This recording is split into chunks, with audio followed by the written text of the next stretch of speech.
Lucky though. Really good whistle. Yeah, lucky didn't go under. Shoot your gun up in the air. Something. I think it went very well, All right. So a couple of housekeeping things. It's after lunch. You're going to be tired. I will reward any participation with candy and hopefully, kind of keep you awake. My name is Matt Ferguson, and that's important only when you fill in your thing at the end of the day so you can get your certificate. You have to put who's leading this little discussion, so it's Matt. And I'm retired law enforcement. I was a federal agent for 20 years. I've been to a lot of these kinds of training. My frustration was that, okay, we've been trained to recognize what's going on, but now what? Well, the only thing that we really did was we would call somebody and refer them, right? We would pass it along to somebody else who hopefully they could help them.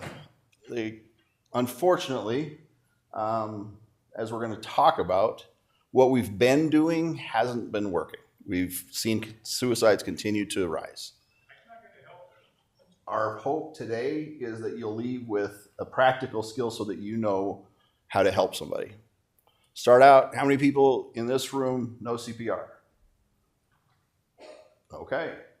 It's the majority of the people in America know CPR. We're training a lot of people to help people. Now, you don't have to be a heart surgeon to do CPR, right? It's just something practical you could do.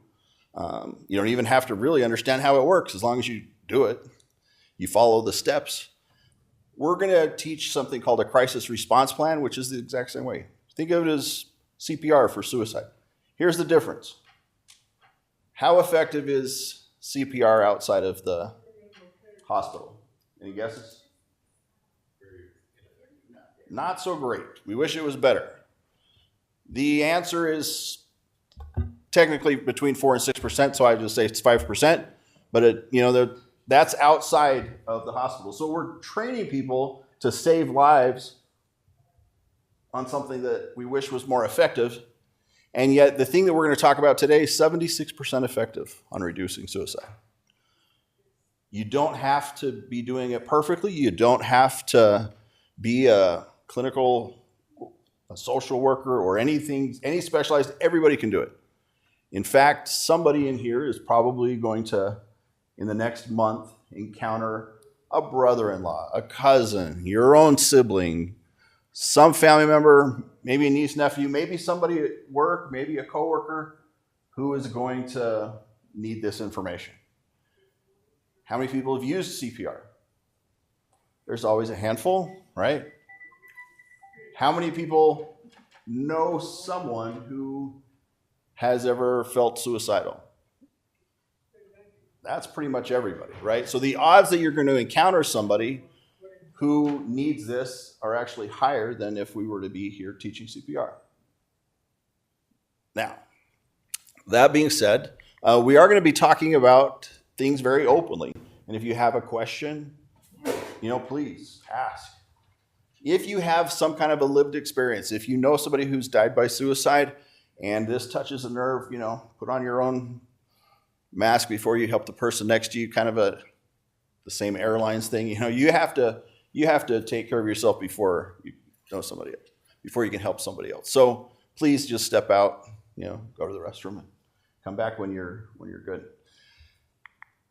What we are going to cover is we're going to talk about using respectful language that will help, because we've been saying terms that those who've attempted suicide and lived have said, that wasn't very helpful.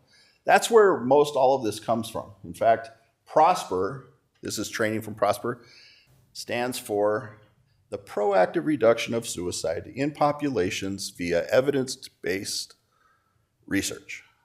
Luckily, we don't write that out all the time. But what all of that means is this is all based on studies. We'll show you at the end. There's a long list, and you could find it better on our website. If in 2 years the research says it's better to rub a silver spoon on the back of somebody's neck and that will help them with, that's what we're going to teach. We're only teaching things that are proven helpful. So a lot of that information comes from people who have attempted suicide and lived. And then they tell us what is helpful, what wasn't as helpful. And that's the kind of research that has gone into this, as well as kind of examining, when somebody unfortunately does die by suicide, we can look and try to figure out some of the things that would have been helpful to know, right? We're going to talk about empowering people and supporting and coming alongside. We're going to explore this idea of ambivalence, or an undecided kind of I can really, really want to live and really, really want to die at the same time, or I wake up in the morning, I'm having a pretty crappy day, but I go to work anyways, things get a little bit better. The next morning I feel a little bit better, but 2 weeks from now, I have a really bad day, kind of a thing. So it's not an all or nothing. That's the idea with ambivalence. And then we're going to talk about this crisis response plan. So some of the numbers: 12.8 million people have thought about suicide, 1.5 million attempted suicide, 49,000 die by suicide. What does that mean? Well, that means in clinical, very specific terms, this many people think about suicide.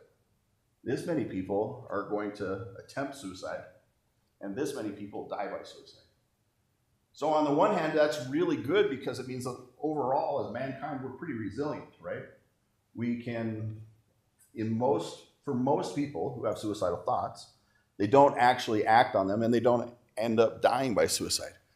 But what that also means is, even if this was your thing and you specialized in it and you're a clinician and people come in to talk to you, when they leave your office, you're still like, are they just part of this number, or are they going to end up being part of this number? Like, we're not really sure.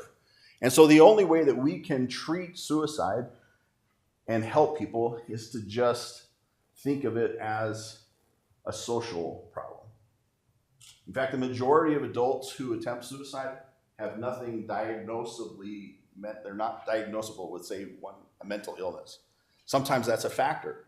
It's a higher factor among youth, but in general, each of us can be at a very low point where we just want the pain to end.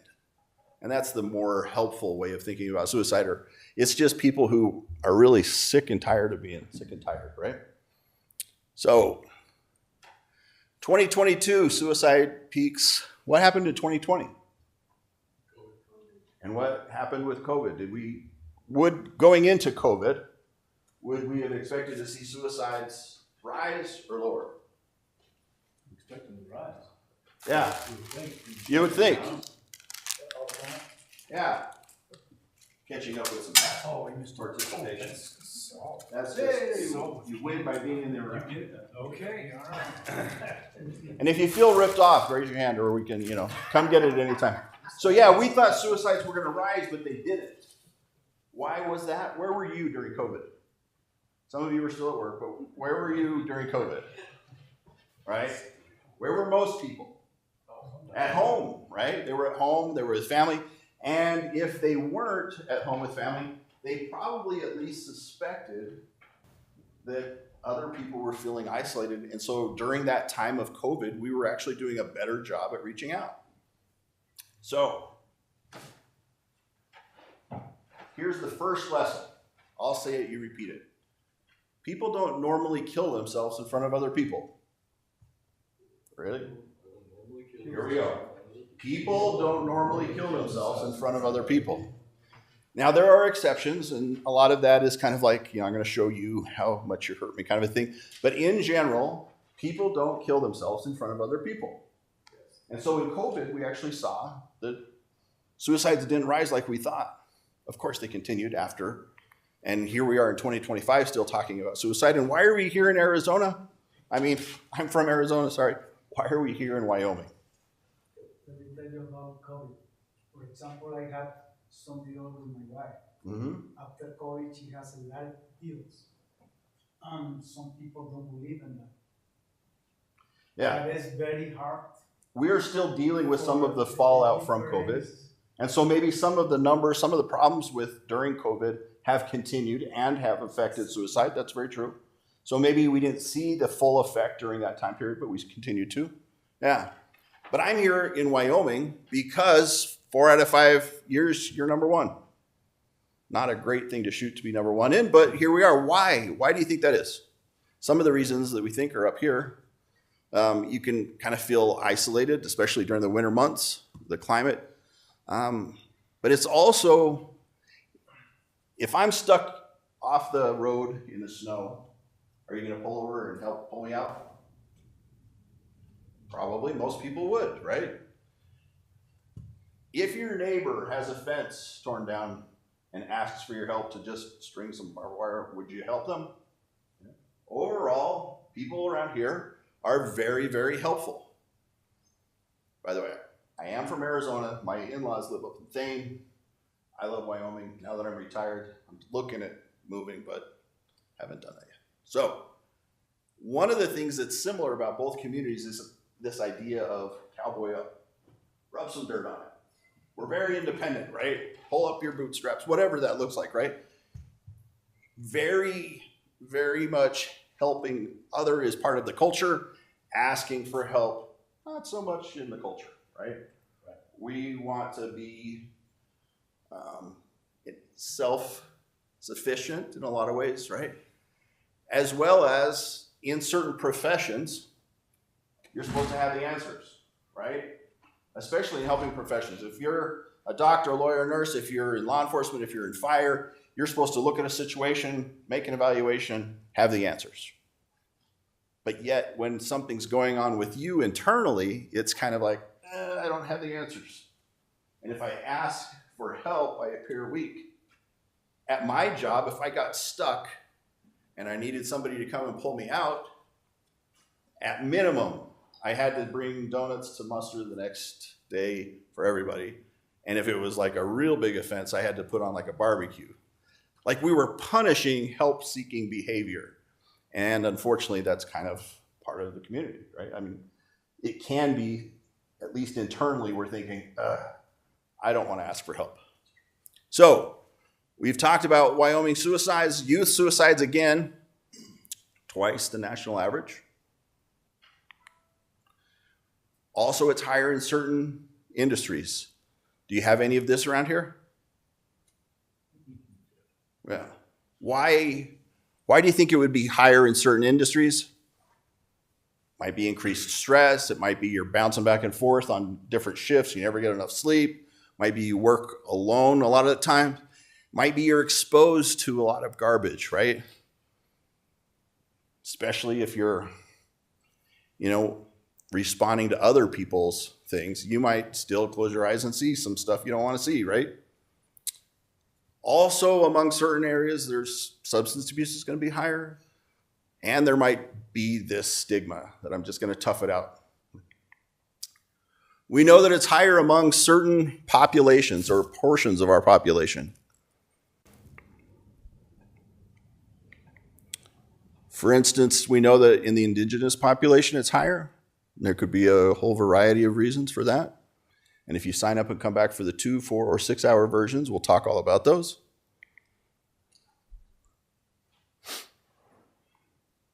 It's higher in communities of color. In fact, Black youth are the fastest growing contingent of those dying by suicide, especially young women.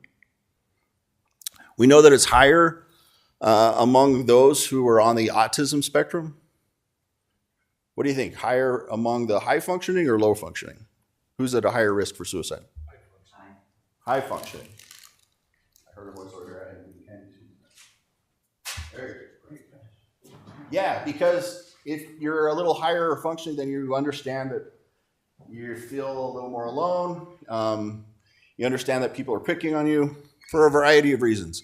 Now, why don't we talk about suicide with kids? Let me skip that for a second. Do we talk about suicide with kids? We should. We don't because we're kind of afraid. We're afraid that we're going to make things worse or it'll be traumatizing. However, we talk about stranger danger. Don't get in a van. We say all kinds of things, right? We talk about the fact that they might even be danger at school, right? For an active shooter, we discussed that. We talk about the fact that people might try to touch them inappropriately. We talk about what safe touches looks like, right? And you should only be with mom or dad at a doctor's.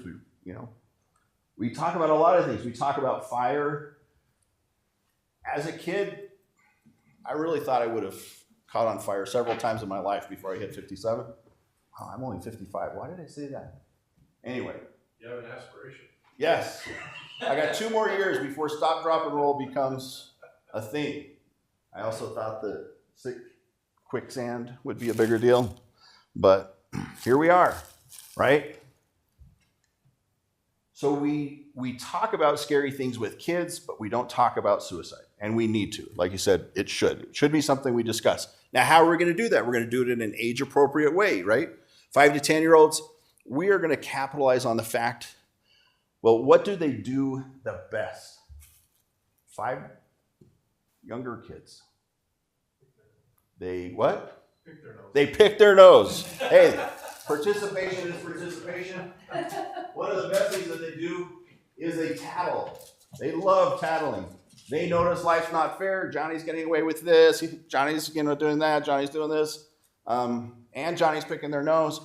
The kids tattle. So it's better to talk about suicide with kids by saying, look, if you ever hear of another kid who's thinking or saying that they're thinking about hurting themselves or they want to die, please come and tell us. It's something that happens. We should be able to have a discussion that there are dangerous things, and our thoughts can be one of those, right? And that it's okay to talk about.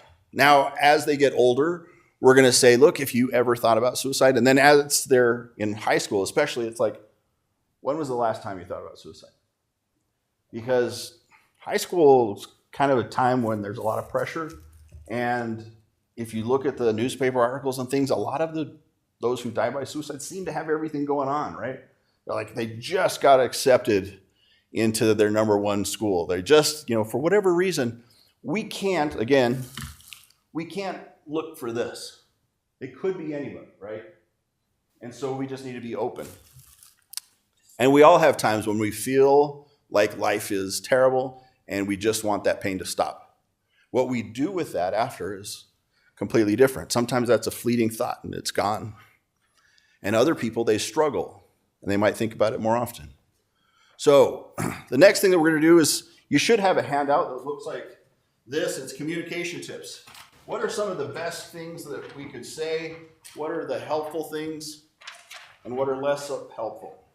And again, this is from people who are suicide survivors.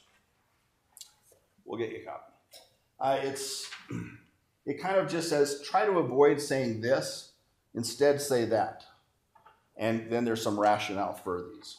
So instead of saying that it was sudden and nobody saw this coming and that the rates are skyrocketing, as if there's nothing we could do, try using something like, the trend shows that continued deaths by suicide are higher this year, like things are getting worse, but there are things that we can do about it, right? The other thing is we want to make sure that we're not using words like, to say commit suicide is probably the biggest thing. We're probably only going to change this by teaching the kids, and then when they're, grandparents, people won't say that anymore. I've said it many times. But we commit sin, we commit crimes, we get committed. People who have survived say that that's less helpful talking to say the word committed. Instead, say they died by suicide. Especially because then when we're saying they successfully committed suicide, that doesn't sound successful. It's just better that we don't say that. There's better language. Don't say that, it's just a cry for help. Because that sounds like we're kind of just dismissing it. They're not really serious about it. Again, we don't know if they're part of this group or part of this group, so we just have to take everything seriously, right? Why don't we want to say things? Why don't we want to reach out and talk to people about suicide? You're afraid. They're what? We're afraid. What are we afraid of, do you think? Never gonna push him. Yeah. That's a very, very common thing, that we're afraid that, I'm going to put that idea into their mind. They hadn't thought about suicide before, but if I say something, it'll make it worse. There's zero research to support that. In fact, the opposite is true. Here's a little secret. If somebody is talking to you about all of the bad things in their life, I believe 2 things are 100% true. They want help, or they would not be talking to you. And they have already thought about suicide as a possible answer. So they've thought about suicide and they want help. By you being willing to talk about it, you're going to help them with those two things. You just are. So, like I said, the reality is that we're not going to make things worse. We're just going to be helping them. In fact, let me stay on this for a second. Most people who attempt suicide and survive say, here's the reality. I felt like garbage. I looked like garbage. I treated other people like garbage. I walked around. I hadn't showered for a week. I was wearing the same clothes. If I came to work at all, I came late. I was in a bad attitude all the time. Nobody said a thing to me. Now, did we notice? Yeah, but we were kind of afraid to say something, probably. People noticed, but if they were acting that way and nobody said anything, what did it reinforce to them? What did it make them think? They don't know. Yeah, you're right. I don't matter. Yeah, I don't matter. So by us remaining silent, thinking that we don't want to make things worse, we are making things worse just by not responding. Right? All right. So here are some warning signs. And if you've had any kind of training at all, this is what the majority of our time has been spent on, is we do need to be aware of these as warning signs. If they're threatening at all or talking about or looking for ways, if they're seeking access to lethal means that they haven't had before, we need to take all of that serious. Especially if they're, writing something online or putting it out there, we need to take that serious. Now, sometimes, especially with kids, we're like, well, maybe they're just curious. No, we need to take it serious. A very good friend of mine, I was called to his house. His son died really young by suicide. Next to him on an iPad was a YouTube video on how to hang yourself. If they had seen that before, some parents, would just be like, well, he's probably just curious. There's a lot of garbage on the internet, right? But we don't know if he's part of this section or this section, right? And so we just need to take it all serious. All of these are warning signs. And how do we know if they really are suicidal or not? We ask. We're going to learn how. But we have to ask, right? We just have to ask people. So there's more warning signs. I already talked about like hygiene changes, substance abuse, increased issues, reckless behavior. All of these can be signs. Here's some more, especially for youth, especially that post to social media. Some people might call that a, cry for help, but other people, we just need to recognize that all of them are potential signs. This withdraw, a lot of times people feel so alone, they just don't want to be around other people who are acting happy. All of these could be things. Now, here's a big one, identifying a change in baseline. Now, if somebody's normally happy and social and calm and deliberate, and then they're not, those are kind of the ones that usually we tend to worry about the most, right? They were so happy and now they're not. But my friend Kenny, when I was 21 years old, we were doing wood flooring, we were long hours, a lot of hard work, and he was always in a bad mood. And he was always complaining that, he asked out this girl, she said no, or he'd complain about his parents, he was always complaining about everything. And then one week he wasn't, and he was happy. And, he was just like a joy to be around. And we were like, dang, what's going on with Kenny? We noticed it was such a change, right? We're like, what's going on with Kenny? No, he's like really happy. But he was happy because he saw an end to his pain. He waited 2 weeks till he got a paycheck, cashed it, went to the hardware store, bought a good length of rope and a brand new ladder, and walked out into the forest and hung himself. So there's a change. Of course, I was young. I didn't know what to look for. But baseline is one of the big things. Even if it's somebody who's normally ornery and now is happy. Giving away his things was another thing that I had seen, but I hadn't thought about. I didn't have the knowledge. So that's another one, right? We just need to look for a change. Now, what do we do once we see this change? Well, we're going to start by saying, hey, you seem different. You seem different to me, right? Before we go into different specific questions. Being willing to ask the question is really just being a good person. Like, if you see somebody laying on the ground, you're going to hopefully check on them. Now, you don't have all this training, but you'll at least call 911, right? It's just, as a community, we need to care for each other. So we're going to start with some kind of a conversation opener, right? We're not just going to go out and go like, hey, are you thinking of killing yourself? Are you thinking of killing yourself? Are you thinking of dying by suicide? Obviously, we need to kind of let them know that we care. And the biggest thing that we've just talked about is you seem a little different today, or you don't seem like yourself.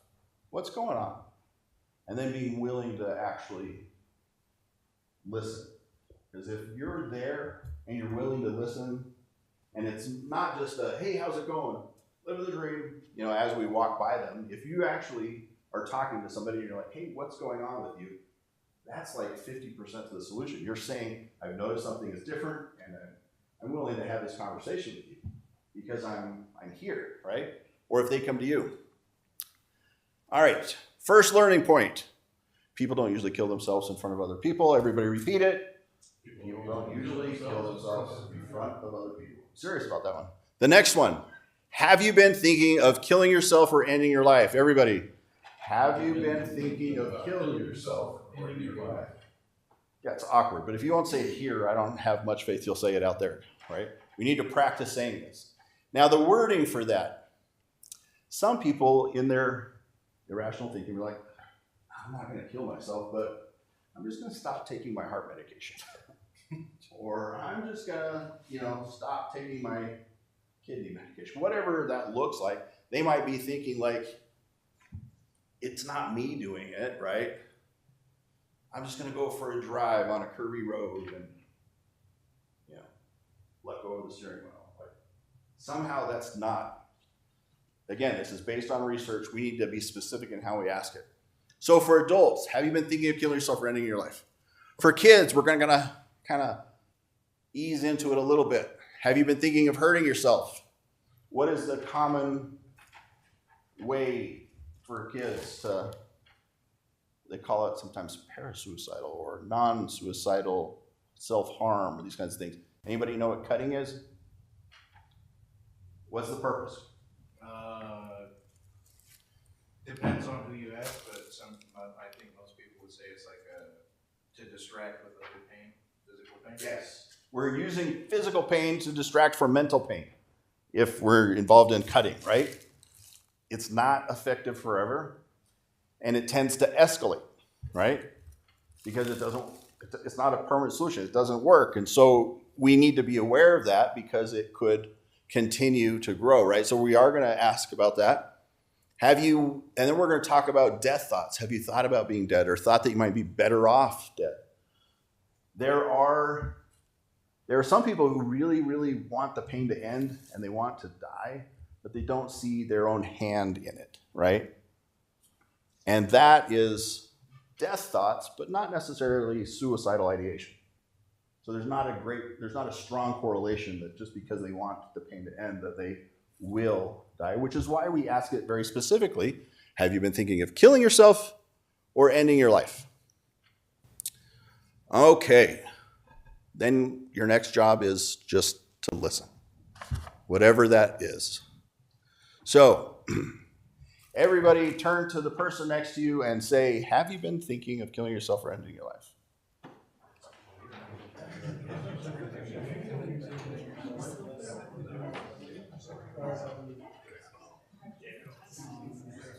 All right.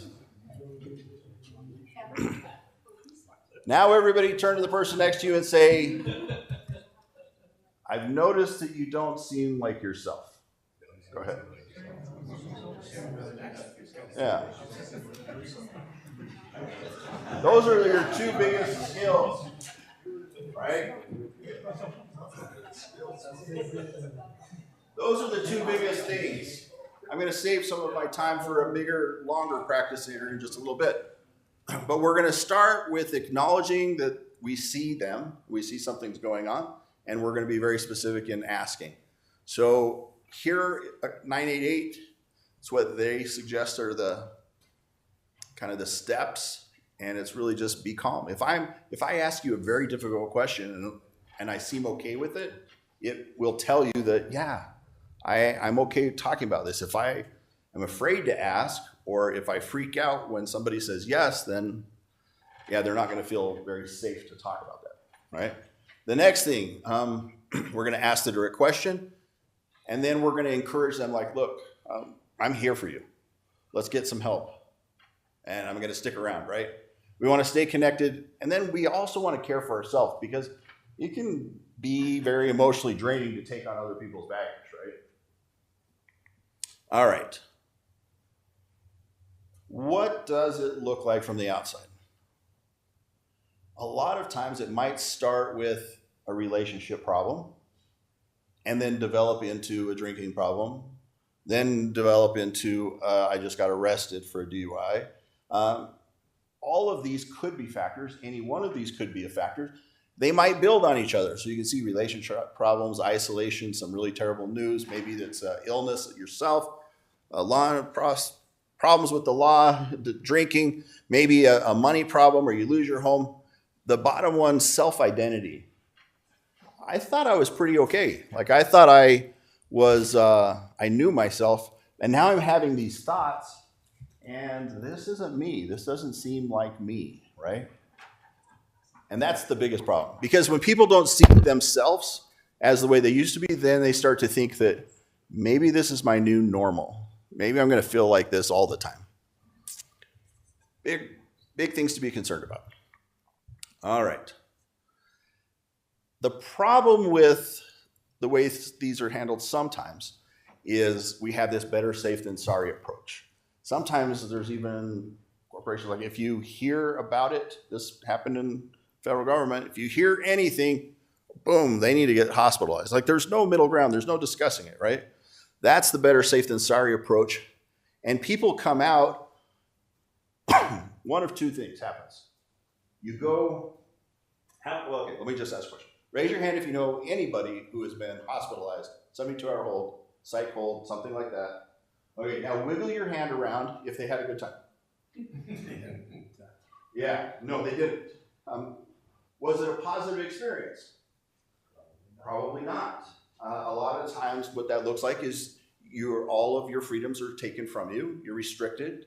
You might be stripped down, might be put in a room. If the hospital's full, you might be in a padded room at the police department. It's going to look different depending on where you're at, but it's not a positive thing for most people. And then they come out, and unfortunately, often they come out with no additional skills. Like, we're not using this to help them. They just come out and they're like, never again. 25% will die by suicide. And the numbers are scary, like within the first very short period of time. The other 75%, you might never hear from again, and you think that worked. But they're continue to be at a higher risk. Even if they don't die within the first week, the first group, they're going to continue to be at a higher risk. They're just not going to tell you about it because they don't want that negative experience again. So what we have been doing has not been working. Of course, we can't have the cavalier approach and say, like, well, I'm just not going to refer people, right? Instead, we're going to do what we're going to talk about today. Now, we need to change our thought process a little bit, that it's not just help seek or attention seeking or cry for help or some form of manipulation. All of those things could also be a factor, but we need to be looking at suicide as a social problem and just recognize that people are feeling like garbage. Some points in their life, they're going to really want to die, even if at other points of the day, they might feel like they want to live. Like we said, they might wake up in the morning, they'll feel a little bit better, and then later in the afternoon, not. Okay, ambivalence, we talked about it a little bit. The way to help other people understand ambivalence is this. If you say most people who think about ending their life, they don't really want to die, they just want the pain to end. Is that how you feel? And then the other way to talk about it is, look, if we could magically kind of wave a fairy wand or something and take away all of your problems, would you still want to die? No, I wouldn't. I just want all of these problems to end, right? So if either of those things are true, then it sounds to me like you don't necessarily really want to die. You just want your pain to end. Does that sound true? Yeah. So there's this indecisive, like, part of you really wants to live. Now, for adults, I said that if they're talking to you, they want help. And for adults, you could even say, look, you're telling me that you feel like garbage, that nothing's working, that nothing's can change. But to be honest, if that was true, you wouldn't be here anymore. Like, the fact that you're talking to me tells me that part of you wants to live, because otherwise you would have taken your life. We're not going to use that wording with teenagers.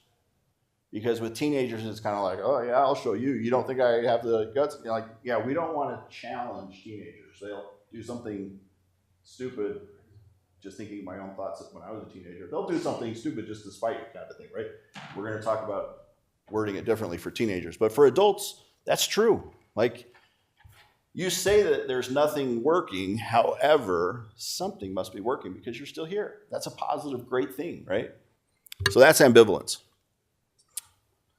Part of them wants to live, even if part of them wants to die. Even if it's only a little bit of them that wants to live. All right. The colorful page that you have there. This one. If you come back for the 2, 4, or 6 hour version, we'll talk about this a lot. But the idea is that the suicidal mode is not just what you're thinking, right? It's how you feel. Maybe I'm really anxious. Maybe I have stomach problems. Maybe I'm nervous. Maybe I pace. Maybe I stop showering. Maybe, it's not just our thoughts, our feelings, it's our behaviors. It's all kinds of things. The majority of people, especially in older adults, more than 70% go to see their primary doctor within weeks of dying by suicide. We can track that, right? Now, what were they complaining about? Aches and pains and problems and anxiety and all kinds of things. And maybe nobody asked them, and maybe they didn't say that they were thinking about killing themselves. But just know that the suicidal mode is all-encompassing. That's going to be important when we're talking to somebody and asking them to identify kind of their own suicidality. Like, what are they feeling first? What are they thinking? So,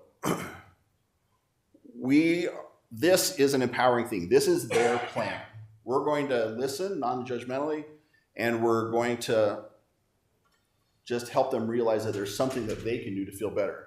We're going to avoid the platitudes like, oh, you have so much to live for. Oh, everyone would miss you. We're not going to guilt them into staying alive. We're not going to moralize it either and be like, well, God would really get you if you, died by suicide. Instead, we're just going to just say, look, you know you best. You tell me, what do you think would work for you? What do you think would be the best, right? And this is your plan. All right, any questions so far? Raise your hand if you just want me to throw candy at you. All right. All right.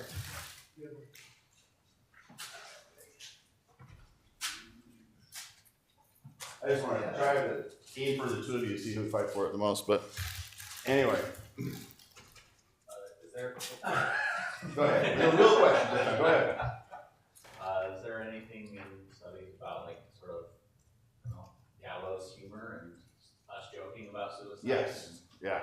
If that is helpful, harmful, or Again, it is a change in behavior. 20 years, that's the only kind of humor that I heard, right? It was just part of our culture. So I can't pull any one comment out of it, but I think that people say things to see what other people's reactions are going to be. And often people will say like, oh, I'd just rather be dead. They're worried about like saying it truthfully because they're afraid that nobody would care, right? But we need to take it seriously, right? And we need to follow up with that and ask them, look, hey, I noticed you kind of blew it off as a joke, but I am really concerned about you. Have you thought of killing yourself or ending your life?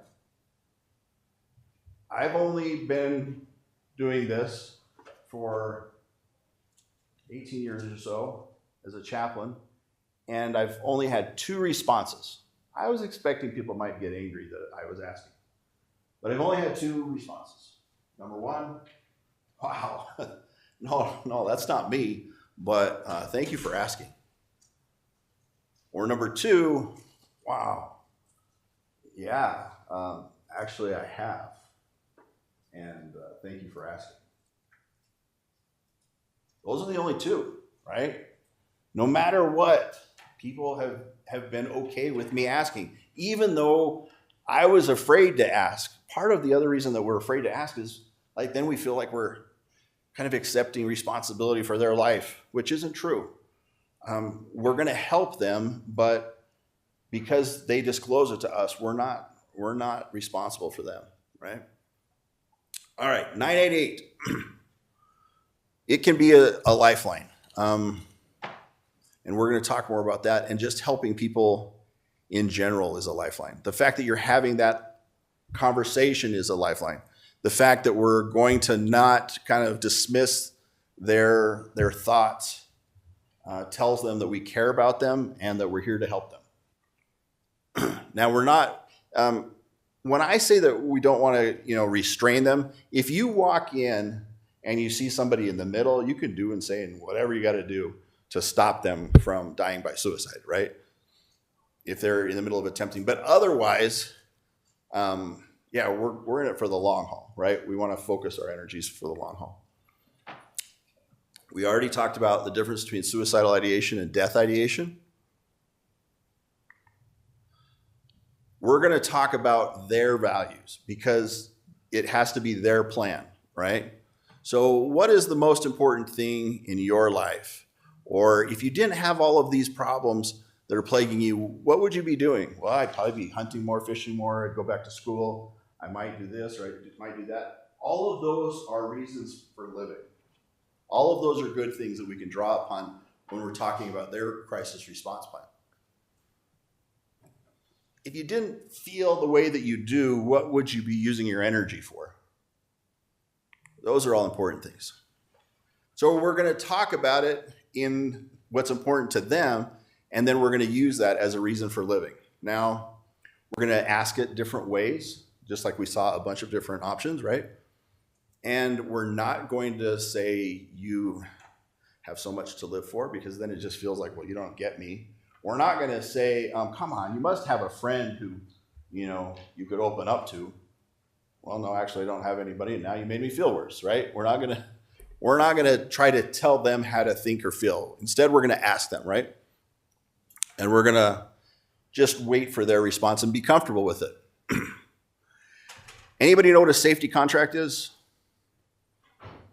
So it's where you signed this saying that you won't kill yourself until we meet next time.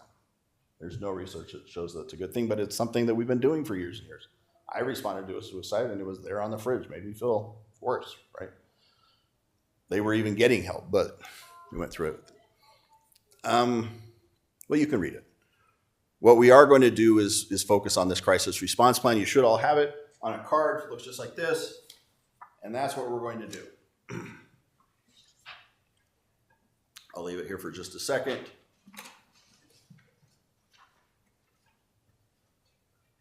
By going through these step by step, it deactivates the suicidal mode.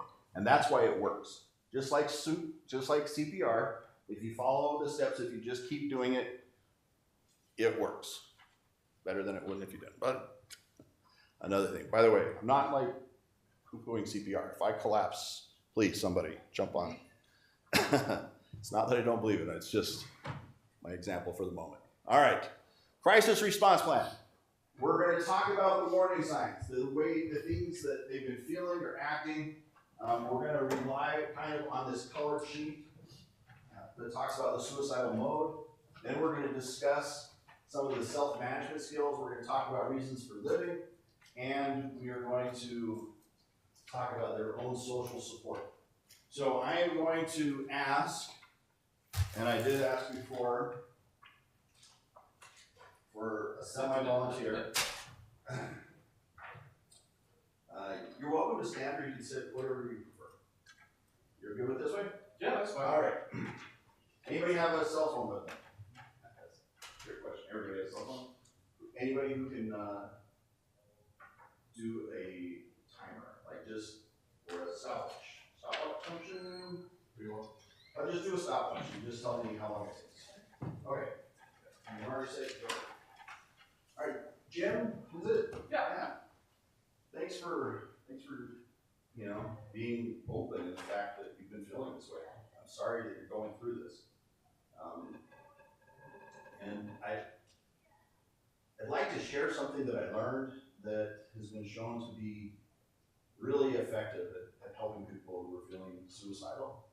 It is called a crisis response plan. In fact, it's 76% effective at helping reduce suicide thoughts and actions. Is that something that be okay if I share that with you? Sure. All right.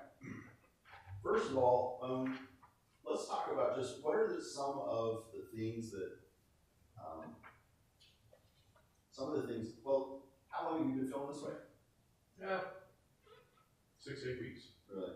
And has it been, you kind of just been feeling the same throughout that time, or are there times when it's been worse than others? Sometimes it's worse than others. Yeah. When was the last time that it was like really bad? Probably yesterday. Oh, okay. And was it throughout the day, in the morning, the evening? What did that? Afternoon. Afternoon. Okay. So, why would you say that that's the worst time? What were you thinking? What were the thoughts that came through your head? Just felt like my mind was racing just through different things. You know? And were there like things that you were feeling like in your body? Was there something that you noticed about? Just kind of absence or numbness. Okay, so you kind of just felt numb, you were checked out, your mind was racing about different things. If you were to try to look back, even over the last month, are there any things that you could say, well, yeah, that kind of started before the rest? What do you mean? Well, like maybe some people just feel agitated. Some people start, like, they notice that maybe they start fights with their loved ones, or maybe they just feel like they have stomach issues, or like there are physical things, but as well as the mental that we talked about. I kept sprung my back, I guess. That's kind of irritating. Yeah.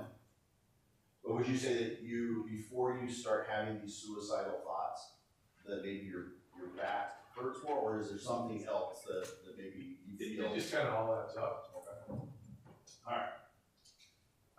I would suggest that those, and we'll continue to think about it as we talk about it, but those we're going to call warning signs. And this plan is for you, it's your plan. And so actually I would have you write down those warning signs. Okay. I'll have you hold that because that's going to be your plan. We'll have you write those down. So maybe before the suicidal thoughts, there are those warning signs. What happens?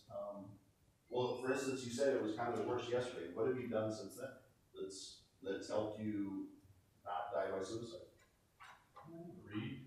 Okay, so I you took a walk with my dog this morning. Okay, all right. What kinds of things do you read?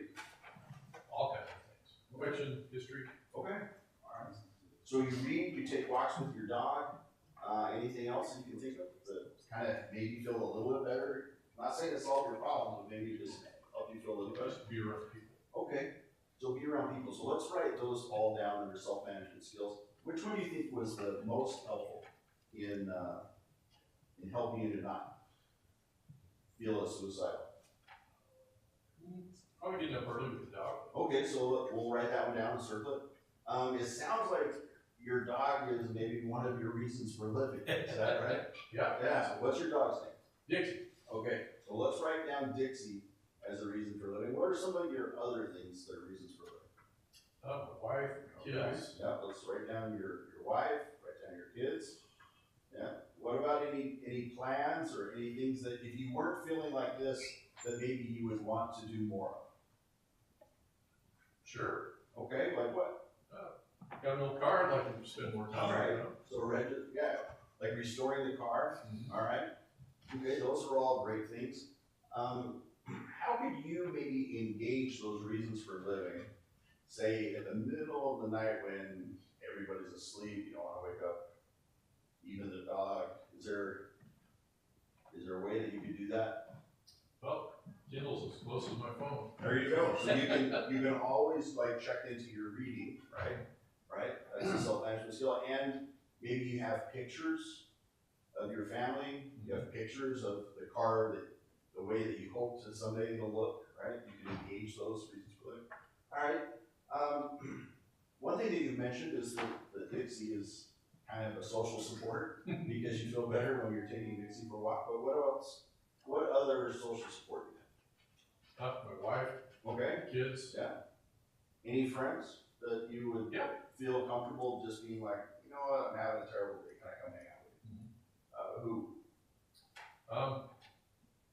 Just some folks I know in another organization. Okay. Now let me just ask, are any of those people somebody that you would feel comfortable disclosing that you're actually having suicidal thoughts? Yes. Oh, okay, great. Even if you said no, it would still be okay because maybe you could just call and be like, look, I'm having a really crappy day, can I just hang out, right? But it's even better if you're able to say, hey, you know, I'm having some suicidal thoughts, can I just come be around people? You said that engaging with other people also helps you feel better, right? Okay. So let's say that with this plan so far that you have written down, we've covered some of the warning signs and things that you think and feel beforehand. We've talked about some self-management skills. Maybe you try those things, and if they're not working really as well as you'd like, then you're going to be thinking about and engaging your reasons for living, right? You're gonna look at the pictures. You're gonna take Dixie for a walk. You're gonna do that. And then if those things aren't working, you have your friend that you could disclose to, right? And you have your social support. Now let's say that that's still just not enough. What do you think would be the professional or a service or something that you would engage? City's got unlimited counseling. Okay, yep, so there's a city counselor, right? Is there a phone number that you can just call up and talk to somebody? Sure. Okay. Suicide hotline. Okay, there's also the suicide hotline. Yep, that's 988. Have you tried that before? No. I would suggest that we should try that. In fact, before we leave, I'm gonna call them and we'll talk to them on the phone and just, you know, see what that looks like, right? Okay, so those are the professional services. Great, thank you so much. Now, what time are we at? 14 minutes. 7 minutes. Hang on. That's the Phone time. went to sleep. Okay. All right, 7:29. Thank you. You go ahead and stop that one. Okay. That one, I'll hold it. You want the phone or you want the card? No, I'll have it. All right. Following this step by steps, 7.5 minutes. He was being very helpful, right? Yeah, because that's not realistic. No, let's say that it takes, I don't know, 3 times longer, 5 times longer, 10 times longer. You roll up to a call for a welfare check. Walk me through the steps, the last one. Somebody was suicidal, what happened to them? Did you take them anywhere? Yeah, I hear they generally get transported up to the hospital. How many minutes were you on the call? You take them to the hospital. Do you have to hang around to get somebody to sign off on something? You have paperwork?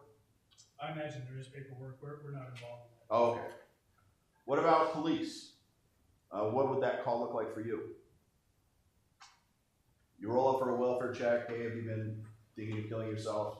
They say yes, then what happens? We have a plan Yeah. to do that. Right. We have Kind of clarifying. different means Mhm. to do it. Yeah. And then basically, What's been going on, why, Mhm. what can we do to help you? Okay, We don't want you to do that. yeah. Do you have the ability to decide whether or not they're a harm to themselves? That's kind of the decision you're making, right? Yep. And based on that, then you would take them to, A hospital, okay, or, you know, hopefully, you know, we can, they don't have a plan, they were just being a 15-year-old knucklehead. Right, exactly, And, said something dumb, but, get them to the hospital, get them with counseling. it sounds like a decent amount of talking is involved for you to determine that, right? Yeah. How long on call? I mean, realistically, 30 minutes. Yeah, exactly. Like it takes a while, right? And so if this was part of the discussion, there's time to take care of that, right? And yet if you're not transporting them and then waiting around and also feeling like, did it really help? I mean, I dropped them off. This is being used by fire, by police. But what I want you to do is to just know that it's gonna work. Even if it takes 10 times, 70 minutes, right? 70 minutes is not that long when you're talking to a friend anyway. You probably waste that on a regular basis when, not waste, but you know what I mean. Like you're hanging around, you're drinking, you're working on a boat, you're doing whatever, right? Whatever that looks like. 10 times that long. Not that big. Go ahead. I was saying, does it really matter if you can have an impact? Does it really matter how long it takes? Exactly. Yes. In my opinion, no, it don't matter. It don't Yeah. matter if it takes me 20 minutes Yeah. or 2 hours. This is your friend, your family worker, your coworker, your, If you know, I can whatever. help make a difference, Exactly. then Exactly. time is of no importance. Right. Thank you. Yeah, I think that we all feel that way about people. But even a stranger, I did CPR for 45 minutes.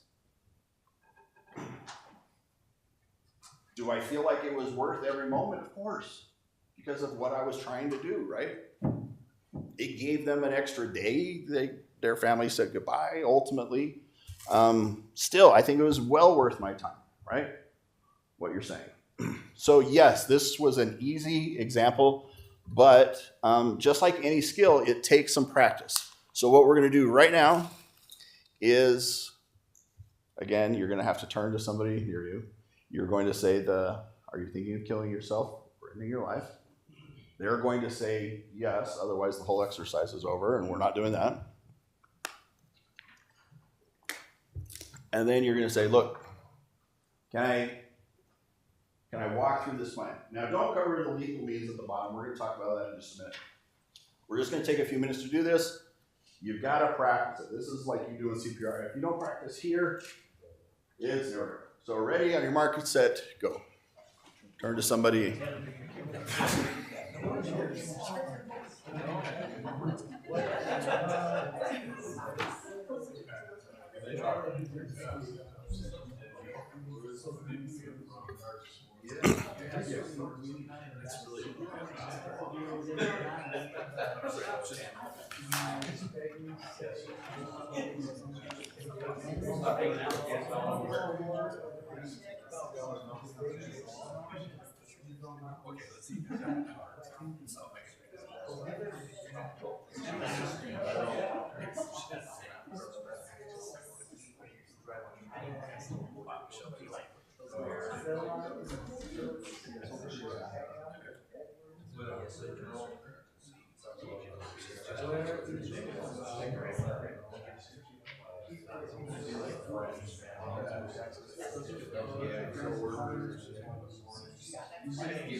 Yeah, that's what it sounds like. So, you know, if you're,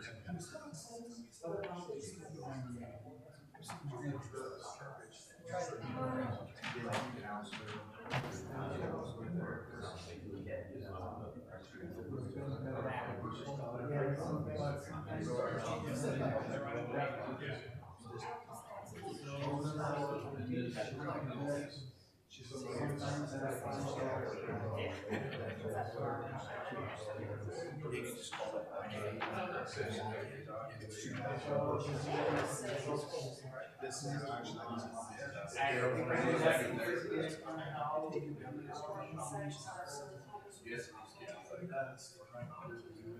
I mean, like, I think, you know,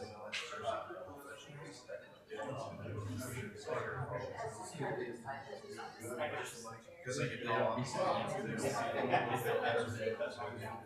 think that it's gotta be public. Happens.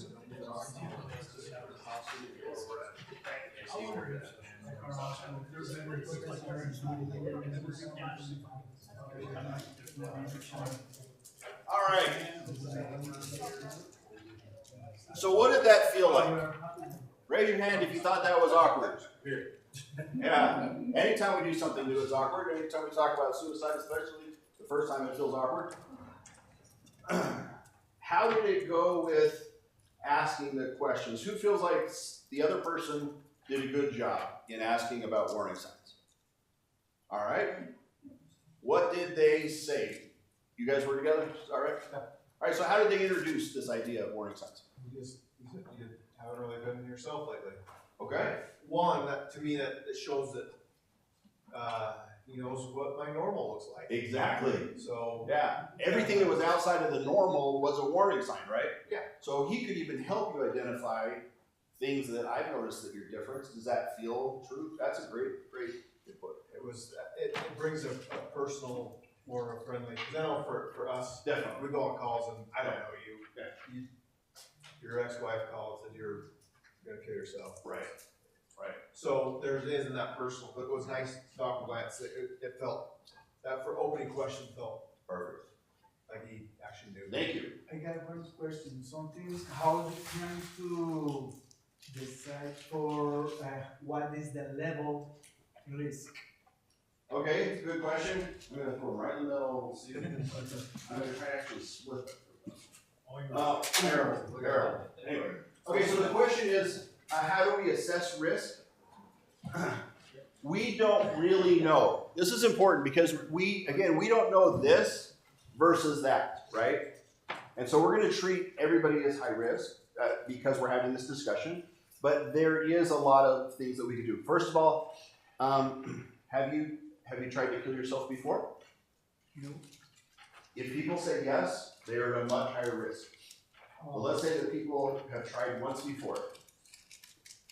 Sometimes. Have you tried more than one time before? If they have tried 2 or more times, 2 to 100, much higher risk.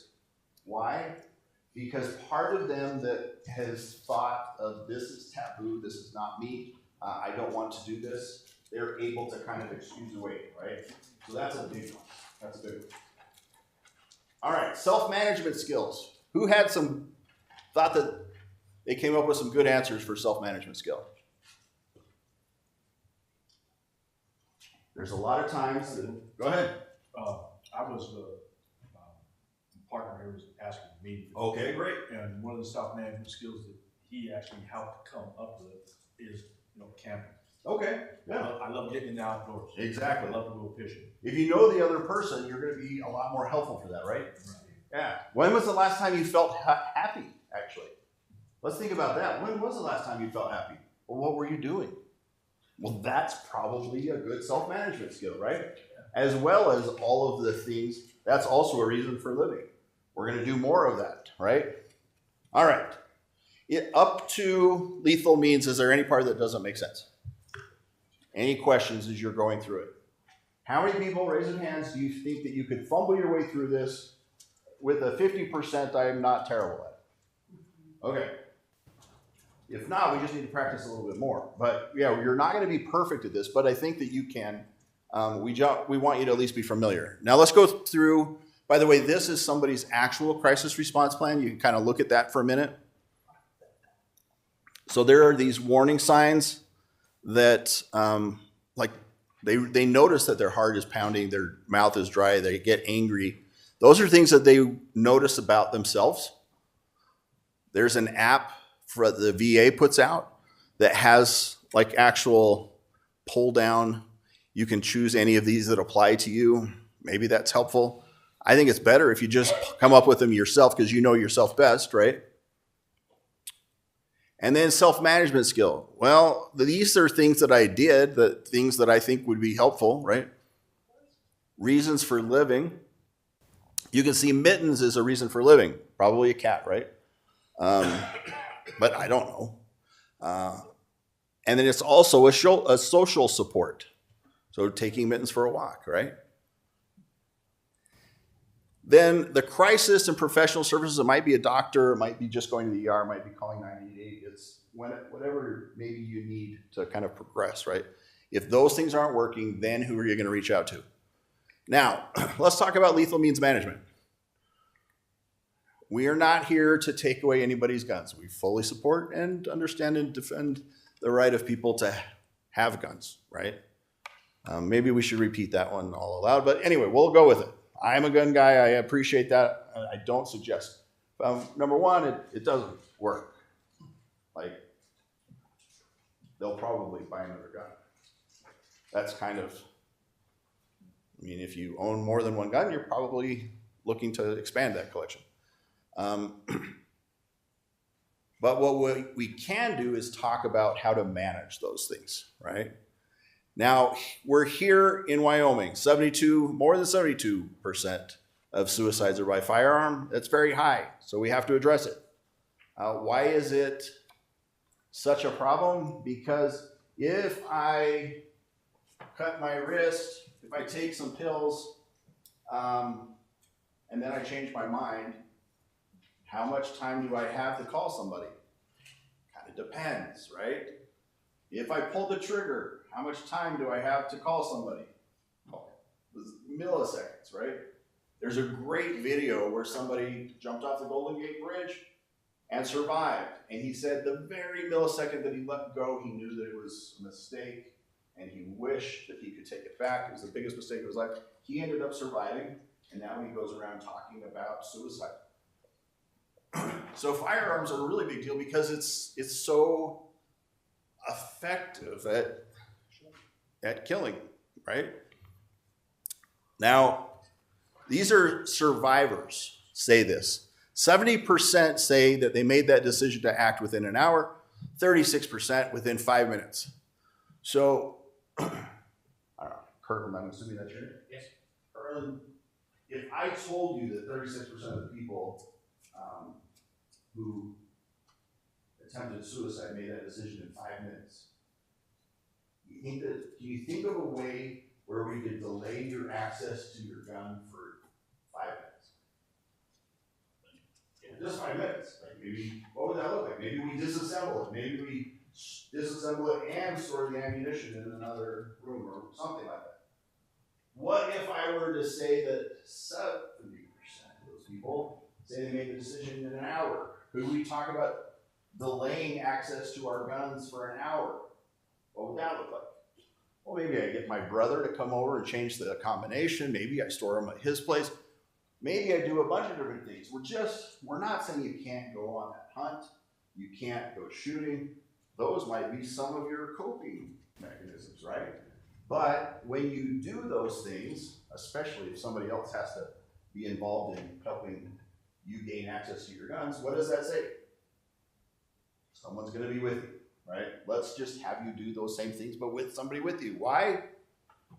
Because people don't normally kill themselves in front of other people. Yeah, right. So we don't have to change things that they enjoy in life, but we're just talking about delaying it, right? So you can store it with friends or family or have somebody else have the combination. Now we're talking about guns, again, because 76% of the time, that's what happens here in Wyoming. What about medication? Could we talk about the exact same things? Yeah, there's some free gun locks out there. I think there's some still, yeah. And so you can just give the key to somebody else, right? But it's the same thing with drugs. Like, could you ask a friend, a neighbor, to come over and just give you this particular drug? Again, it depends on their plan, right? Okay. We already did the demonstration. We did it in half the time. Here are the warning signs. Again, self-management skills, reasons for living. We understand what they are, and now we understand how to talk about lethal means management. We're going to just suggest that you're telling me, because this is your plan, that that's how you have thought about killing yourself. How could you delay access? What would that look like? I guarantee it's better than what happened with a guy that I worked with down in Arizona. And we made the call, the county team came out, they did the assessment, they told the sheriff to confiscate his guns because he was a danger to himself. It took months and months and months to get them back, because how do you know when he's safe enough, right? The better idea is to have them create their own plan. Now on the back you can see the lethal means management. We're going to put the name of the person who's providing the support, all of their information, and then the release terms. What does that look like? This is your plan. You tell me. What do you think that might look like? Might it be 30 days without a suicidal thought? Would it be when your counselor agrees that, now's a good time? But it's their plan. It's not us imposing a plan on them, right? This is to help them. And they're not going to do it unless they're on board, but it's such a helpful thing, and they really, really just want to be better. They want to feel better, that by the time we've talked about everything else to get down to lethal means, they get it. All right. Faith can be very powerful, great thing, right? If that's part of your self-management skills, then good, right? If somebody is saying like, well, you're only feeling this way because you should pray more. If you only did this, that's kind of like imposing on the other person. So it could be seen as a negative. Like, oh great, now even God's disappointed in me. I'm feeling even worse than I did before, because you said I wouldn't have any of these problems if I just had enough faith. Something to think about. Postvention. Postvention is what if there is a suicide or a traumatic event, how do we alleviate that? And I encourage you to come back for the longer version where we can really talk about this. But we want to reduce the risk that it could lead to further loss. I was in high school in New Jersey. 4 kids my age died in a car at a storage unit. They closed it down, cranked up the music, got a little drunk, and let the car run, and all 4 of them died. It was in all of the papers because it was such a traumatic thing, right?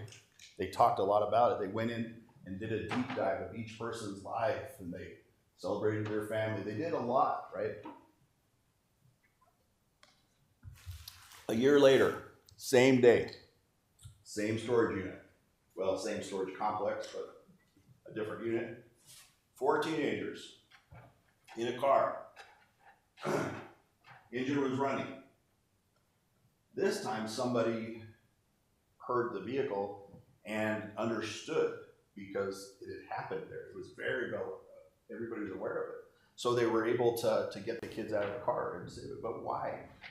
Well, there are certain things that we as a community can do that might lead to a greater risk by the way that we react to it. Instead of just talking about suicide, if we talk about them, then somebody's like, nobody sees me, nobody understands me, nobody gets me, but I can do this, I can die by suicide as a way to show everybody, how I feel, and I know that they're going to, make this really big deal. Anyway, hopefully doesn't ever happen in this area, but if it did, let's have that discussion on what could happen, what postvention could look like. It includes psychological first aid. It includes different steps to help people feel better in a really meaningful long-term way. Anyway, if you come back for the longer version, we're going to cover an additional bunch of skills. We've talked a little bit about each of these, but this is normally like a 18-hour condensed into a 6-hour. now condensed into an hour and a half, but we just want to give you the most practical parts about it. We have a whole bunch of community partners that help out with this training. Some of their stuff is on the table out there. You're welcome to go on your way out and grab some additional supplies. There are a lot of wonderful resources available here in Wyoming and available online. You can go to, again, Prosper. Our website's Prosper Together, but there's long lists of different things. If you just put Prosper and suicide, that'll take you to our webpage. If you want, you could listen to podcasts where people who have attempted suicide, survivors, have been interviewed. It's part of the whole, talking about things so to see what we can learn. There's some really great podcasts there. You can join us on social media. Everybody says that. Not that I'm, talking down about that. If you want to take a picture of any of this after, please come up and I'll go back slides and you can use your camera. References. There are so many studies that explain why this works, how this works, that we do not have time to cover them. But it's all based on science, right? If they say that rubbing a silver spoon on the back of your neck, then next year that's what we're going to be teaching. Everybody will be issued a silver spoon instead of a card. But we want you to know that this really does work. And here's what you've been waiting for because it proves you were here. Everybody take out your phone. Thank you for keeping it away while we were doing this. And you're going to do this survey. It's going to ask who the presenter was. My name is Matt. You can find it in the drop down. And then after you answer that, it will get you the certificate for being here. And you'll get credit that way. So I will just leave that up. And I'm going to hang around after this. Tonight at 6:30, we're going to be at the college. So if you know somebody and you think this would be helpful for them, please encourage them to come over to the college. It'll be just like this, but maybe a little bit more of an open forum and more question answer.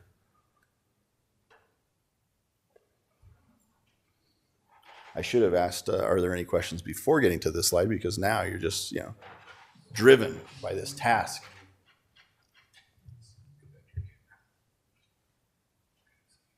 Yeah, if it doesn't quite work, you can come up closer, and sometimes that helps. Sorry. It doesn't help if I put my phone in front of this camera.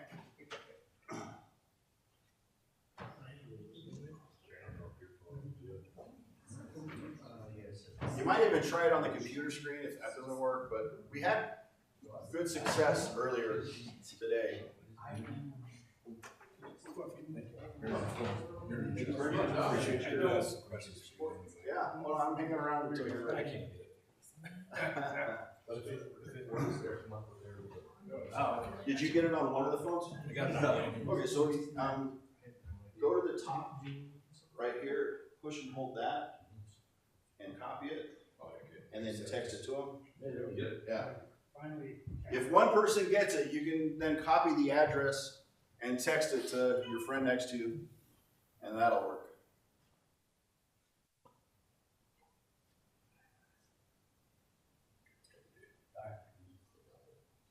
Yeah, that should work if you get the link. Still no? Have somebody send you the link if that didn't work. That works. Great.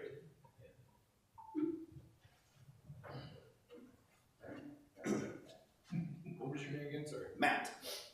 Yep. Like I said, I'm previous law enforcement. If anybody does patches, wants a patch, I took these off my uniform. You're welcome to a patch. If you want some candy, please come up and get some. I'm not going to fly home with it. I'll just donate it to the last kid in the room tonight. I don't know.